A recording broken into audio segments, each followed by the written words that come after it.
In January 2019, WeWork was valued at $47 billion. By November of that same year, it was worth $8 billion, an 83% collapse in 10 months. Its founder had been fired, its IPO had been pulled, and the company was days away from running out of cash entirely. WeWork didn't fail because of a recession, a pandemic, or a competitor. It failed because one man convinced the smartest investors on earth that a subletting company was a tech startup. This is the most expensive lesson in hype ever taught. Adam Neumann was born on an Israeli kibbutz, served in the Israeli Navy, and moved to New York in 2001. He tried several businesses: baby clothes with built-in knee pads, women's shoes with collapsible heels. None of them worked. Then in 2010, he and Miguel McKelvey launched WeWork. The concept was straightforward: lease large office spaces in expensive cities, renovate them with trendy furniture and beer taps, then subdivide and rent out small offices and desks to freelancers, startups, and small businesses. It was co-working, a model that already existed, but with better design and a cooler vibe. The timing was perfect. The gig economy was exploding. Millennials were entering the workforce and wanted something cooler than cubicle farms. And after the 2008 financial crisis, companies were cautious about signing long-term leases. WeWork offered flexible, short-term agreements in hip spaces. It took off immediately. WeWork's business model was, at its core, simple arbitrage. Sign long-term leases at bulk rates. Subdivide the space. Rent it out at a premium on short-term agreements. The spread between what WeWork paid landlords and what it charged members was the profit. Except there wasn't much profit. In fact, there was never any profit. WeWork was spending far more than it earned.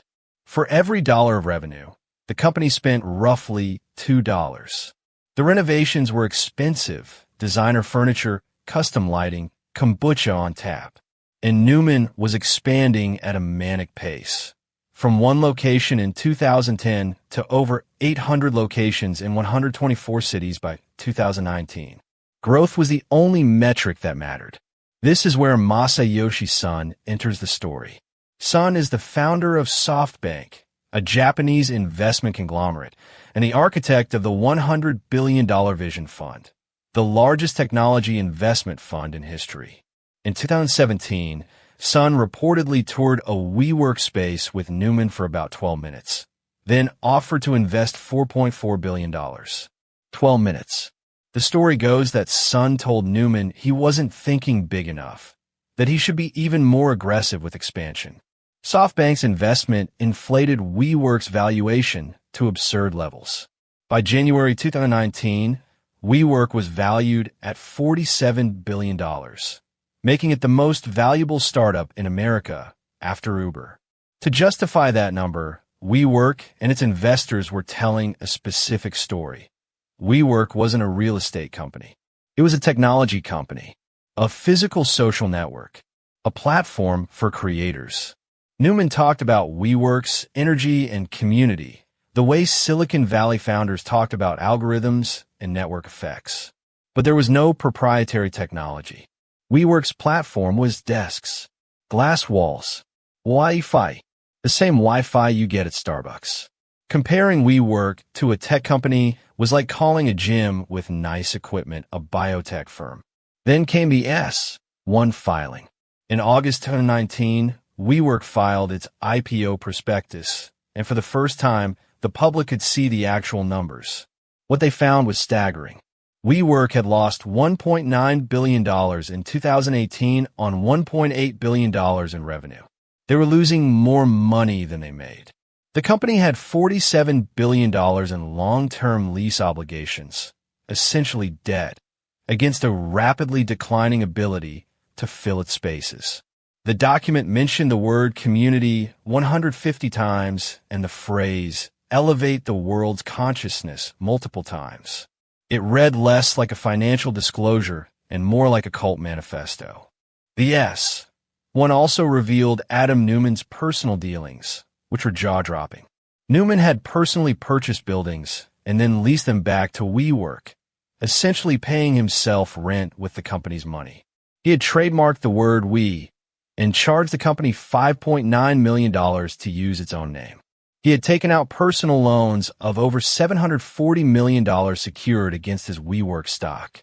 He brought his own personal tequila brand, called WeWork Tequila, to company events. And his wife, Rebecca, cousin of Gwyneth Paltrow, was appointed Chief Brand and Impact Officer and had veto power over the company's future CEO. Wall Street revolted. Analysts tore the S1 apart. The media piled on. Within weeks, the $47 billion valuation was obviously indefensible. WeWork tried to lower the IPO price range, then lowered it again and again.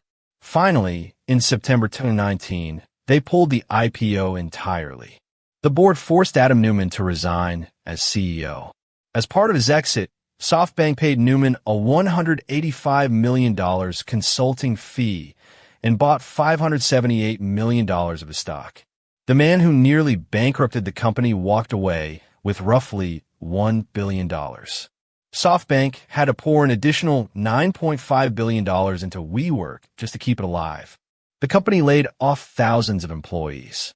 Many had been paid partly in stock options that were now worth a fraction of what they'd been promised. While Neumann was buying mansions and private jets, regular WeWork employees were losing their livelihoods. WeWork finally went public in 2021 through a SPAC merger at a valuation of roughly $9 billion, an 80% decline from its peak. But the bleeding didn't stop. By 2023, the stock had fallen over 98% from its SPAC listing price. In November 2023, WeWork filed for Chapter 11 bankruptcy. The total damage: SoftBank lost over $14 billion on its WeWork investment. Thousands of employees lost jobs and stock value. Landlords in major cities were left with empty floors. And the concept of co-working, which is genuinely useful, was set back by years of association with Neumann's ego trip. So what can we learn from the most expensive startup collapse in history?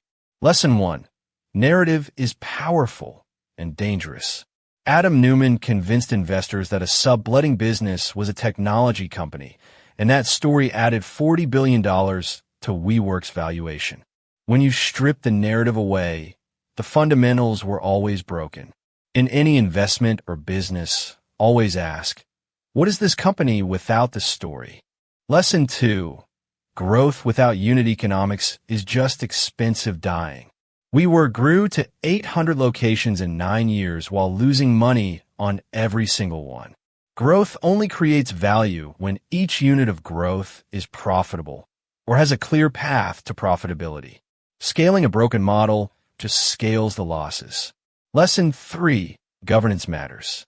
WeWork had a board that let the CEO buy buildings and lease them back to the company, trademark the company's own name and charge for it, and take $740 million in personal loans against company stock. Every one of those red flags was visible. Nobody pulled the alarm. Adam Neumann reportedly spent some of his $1 billion exit on a new startup, a residential real estate company called Flow. Investors valued it at over $1 billion before it had any revenue. Apparently, the lesson didn't stick for everyone. If you want more stories about business brilliance and catastrophic failure, subscribe. I've got a new one every week.